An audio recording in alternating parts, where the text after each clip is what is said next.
ब्रजमोहन लीला का चुनावी मतलब। रायपुर दक्षिण के भाजपा प्रत्याशी एवं 7 बार के विधायक व पूर्व मंत्री ब्रजमोहन अग्रवाल ने एक दिन पहले ये आरोप लगाकर हंगामा मचा दिया था कि उनके चुनाव प्रचार के दौरान बैजनाथ पारा यानी मुस्लिम बहुल इलाके में उनसे झूमा झटकी की गई और वे मदरसे में घुस गए, अन्यथा उनकी जान को भी खतरा हो सकता था। वैसे ब्रजमोहन की लीला, इसे ब्रजमोहन की लीला ही कहा जाएगा, अन्यथा ब्रजमोहन जैसे दबंग नेता के साथ ऐसा हो जाना, वह भी इतने लोगों के बीच सुरक्षा कर्मियों की मौजूदगी में, बात हजम नहीं हो रही है। चलिए खुद उनकी बाइट देख लेते हैं। बैजनाथ पारा में क्रिस्टल चौक पर, मदरसा चौक पर मैं मदरसे में जाकर बैठ गया तो मैं बच गया। मेरी कालन पत्री मुझे मारने की कोशिश की, मेरे पीएसओ ने तुरंत मुझे घसीट कर ले गए। और क्योंकि मदरसे में मैं मौलवी साहब से मिलने हर बार जाता हूँ, जब भी बैजनाथ पारा के दौरे पर जाता हूँ, तो मैं जाकर वहाँ पर बैठ गया तो मैं बच गया।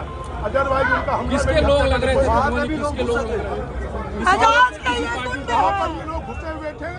ये जितने लोग हैं ये अनवर ढेबर और एजाज ढेबर के लोग हैं। इस संबंध में जब हम मदरसा के कारिंदों से जानना चाहा, जिन्होंने ब्रजमोहन के लिए दुआ की थी, उन्होंने कहा कि ऐसी कोई बात नहीं हुई है। वे हर बार की तरह दुआ के लिए आए थे और दुआ करवा कर चले गए।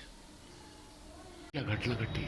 कल यहाँ आए थे ब्रजमोहन अग्रवाल, जब भी चुनाव होते थे यहाँ दुआ लेने आते हैं। कल भी वैसे ही आए थे तो बड़े हजरत साहब नहीं थे, हमारे ऑफिस में आए थे, हमने दुआ किया उनके लिए, सम्मान किया उनको, तो सारे उनके दल के साथ आए हुए थे और फिर यहाँ से गए दुआ लेके। इधर घटना के आरोपी मोहम्मद साजिद, जिन्हें मोहल्ले वाले चिंटू के नाम से भी जानते हैं, उस व्यक्ति ने भी वीडियो जारी किया है और अपना पक्ष सोशल मीडिया के माध्यम से रखा है।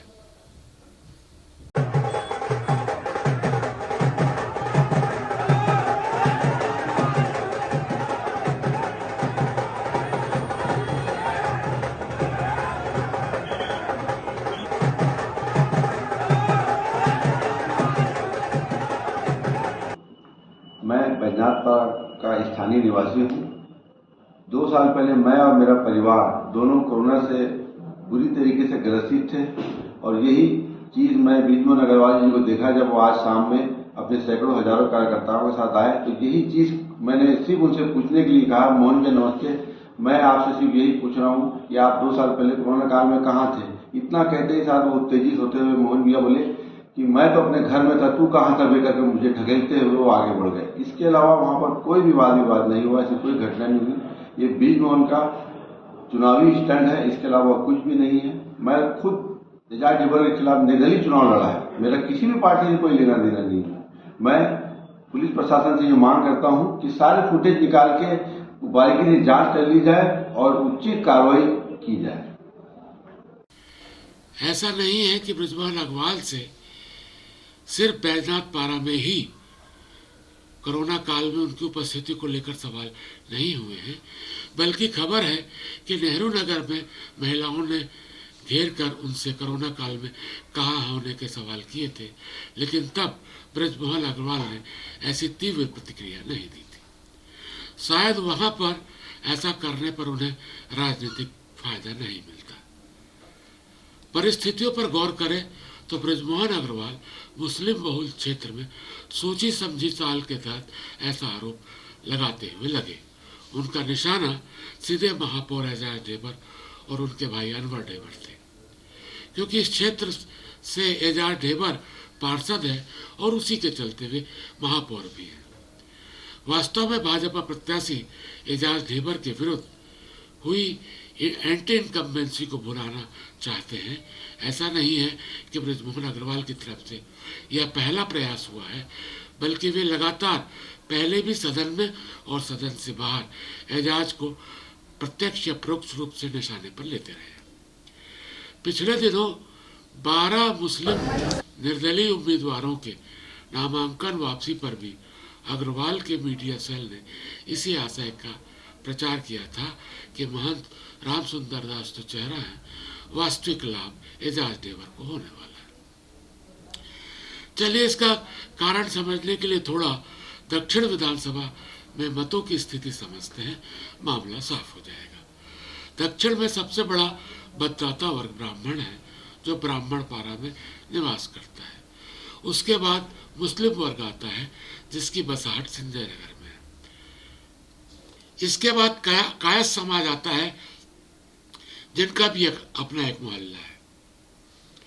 इन थोक वोटों के अलावा और भी कई समाजों की वोटरों की स्थिति है।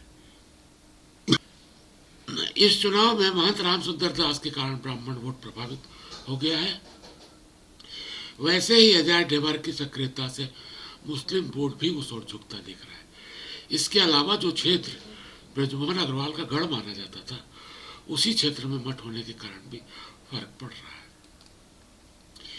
राजनीतिक जानकारों का कहना है कि ब्रजमोहन अग्रवाल एक सुलझे हुए राजनेता है। उन्होंने नफा नुकसान देखकर ही ऐसी लीला रची होगी। इस राजनीतिक लीला का उन्हें कितना लाभ होता है, यह तो समय बताएगा, लेकिन ऐसा करके उन्होंने पूरी भाजपा को अपने पीछे खड़ा कर लिया है। कल तक हाशिए में चल रहे ब्रजमोहन के समर्थन में सारे बड़े नेता खड़े दिखाई दिए। भाजपा के सोशल मीडिया पेज पर और अखबारों में उन्होंने सुर्खियां बटोर लिया। ऐसा लगा जैसे ब्रजमोहन अग्रवाल ने पूरे भाजपा को ओढ़ लिया है। वैसे भी उनका मुख्यमंत्री का दावा तो पुराना है ही। इस वीडियो में बस इतना ही। मिलते हैं दूसरे वीडियो में दूसरे विषय पर। धन्यवाद। जय जोहार, जय छत्तीसगढ़, जय भारत।